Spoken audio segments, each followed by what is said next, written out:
RSS యొక్క భావజాలము, BJP యొక్క విధానము ఈ దేశంలో ఉన్న రిజర్వేషన్లను రద్దు చేయడమే. వాళ్ళ ఆఖరి యుద్ధం ప్రకటించారు ఈ రాజ్యాంగం మీద. ఆ ఆఖరి యుద్ధమే ఎస్సీ ఎస్టీ ఓబీసీ రిజర్వేషన్ల రద్దు.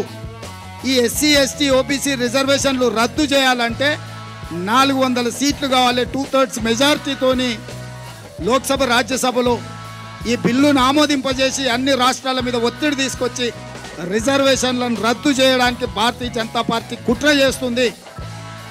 1925 సంవత్సరంలో మొదలుపెట్టిన ఆర్ఎస్ఎస్ 100 సంవత్సరాలు పూర్తయ్యే లోపల ఈ దేశంలో రిజర్వేషన్లను రద్దు చేస్తామనే విధానాన్ని ఆర్ఎస్ఎస్ తీసుకున్నది. 2025కు 100 సంవత్సరాలు ఆర్ఎస్ఎస్ ఆవిర్భవించి పూర్తి కాబోతుంది. కాబట్టి రిజర్వేషన్లను రద్దు చేయాలన్న పట్టుదలతోని ఆర్ఎస్ఎస్ ఉన్నది. ఆర్ఎస్ఎస్ పెద్దలు చాలా సందర్భాలలో రిజర్వేషన్ల రద్దు విధానాన్ని ప్రస్తావించారు. ఆ రోజు ఇక్కడ ఉన్న మీడియా మిత్రులకు చాలామందికి తెలిసి ఉండాలి. మండల్ కమిషన్ అంశం ముందుకొచ్చినప్పుడు కమండల్ తీసుకొచ్చింది. అద్వానీ గారు రథయాత్ర తీసి దేశం మొత్తం మత విద్వేషాలను రెచ్చగొట్టి 2 జాతుల మధ్యలో పంచాయతీ పెట్టి మండల్ కమిషన్ అమలు కాకుండా ఆ రోజు బీజేపీ అడ్డుకున్నది. ఆ రోజు చాలా మీడియాలలో ప్రస్తావన వచ్చింది మండల్ వర్సెస్ కమండల్ అని. ఈ రోజు కూడా రాహుల్ గాంధీ గారు ఓబీసీ జనాభాలను లెక్కించి వాళ్ళ నియామకాల విషయంలో వాళ్ళ నిధుల విషయంలో స్పష్టమైన గిరి గీయాలని ఏదైతే అనుకుంటున్నాడో, ఎస్సీ ఎస్టీ రిజర్వేషన్లు ఇచ్చి అమలు చేసిన కాంగ్రెస్ పార్టీ ఇప్పుడు ఓబీసీల పక్షాన నిలబడడంతో బీజేపీ కుట్ర చేసి ఈ ఎన్నికల్లో కాంగ్రెస్ మీద విష ప్రచారం చేసి ఎట్లయినా నెక్కి రిజర్వేషన్లను రద్దు చేయాలనుకుంటున్నారు.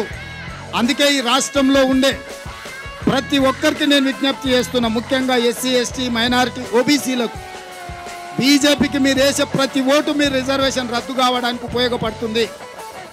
బీజేపీ ఒక్క సీటు గెలిచినా మీ హక్కులను కాలరాయడానికే ఆ బలము ఉపయోగపడుతుంది. మీరు ఆలోచన చేసి నిర్ణయం తీసుకోండి. ఇవాళ మరి రిజర్వేషన్లనే రద్దు చేయాలనుకుంటున్న బీజేపీకి కొంతమంది వర్గీకరణ విషయంలో పోరాటం చేస్తున్న వాళ్ళు ఏ విధంగా మద్దతు ఇస్తారో నాకైతే తెలీదు. అసలు ఉన్న కొండ నాలుకకు మందేస్తే ఉన్న నాలుక ఊసిపోయిందని మీరు తాత్కాలికమైన స్థానిక రాజకీయ లబ్ధి కోసం ఏదైనా మీరు బీజేపీకి మద్దతు ఇస్తే ఇది 100% రిజర్వేషన్ల రద్దుకు దారితీస్తుంది. రిజర్వేషన్లు ఉండాలన్నా రిజర్వేషన్లు రద్దు కావాలన్నా అనే రెఫరెండంగా ఈ దేశంలో ఎన్నికలు జరుగుతున్నాయి. కాంగ్రెస్ పార్టీ రిజర్వేషన్లు ఉండాలి అనుకుంటుంది.